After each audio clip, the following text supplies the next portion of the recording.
তোমরা দেখতে পাচ্ছ এখানে বার্থডে সেলিব্রেট করার মতো একটা সাজানো হয়েছে। এই যে বার্থডে কেক, তো কার বার্থডে সেটাই আমি তোমাদের সাথে শেয়ার করব। তো welcome back to my channel ময়ের কিছু কথা। এখানে যে বার্থডে সাজানো হয়েছে দেখতে পাচ্ছ, আমার মেয়ে সাজিয়েছে।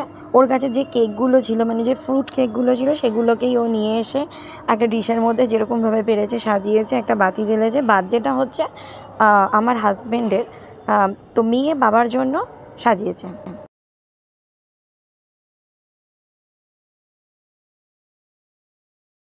তো দেখতে পাচ্ছ আমি ভিডিওটা করছিলাম, বর আমাকে বলছে কেকটা দেওয়ার জন্য, কিন্তু আমি মেয়েকে বললাম কি তুই আগে বাবারকে একটু কেক খাইয়ে দে।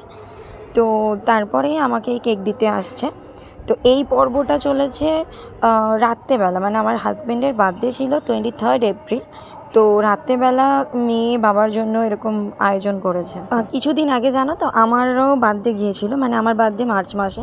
তো আমার জন্য আমার মেয়ে এরকম আয়োজন করেছিল। এবারের বার্থডেটা আমার কাছে খুব স্পেশাল ছিল, কেন অনেক দিন পর আমি মায়ের কাছে গিয়েছিলাম। তো আমার বার্থডেতে আমি মায়ের কাছে ছিলাম। তো এই দেখো রান্নার জোগাড় করেছি।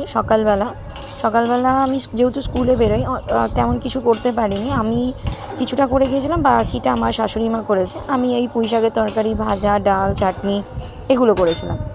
তো এই যে রাত্রেবেলা হাজব্যান্ডের সাথে যারা কাজ করে, মানে আমার হাজব্যান্ডের একটা বিজনেস আছে, তো তার সাথে যারা কাজ করে তারাই এই কেক নিয়ে এসেছিলো, এনে সেলিব্রেশন করেছিল রাতের বেলা। তো এই যে দেখো মানে 4জন ছিল। তো দুটো বন্ধুও ছিল, দুজন কাজ করে সেরকমও ছিল। তো তাদের সাথেই বার্থডে সেলিব্রেট করেছে।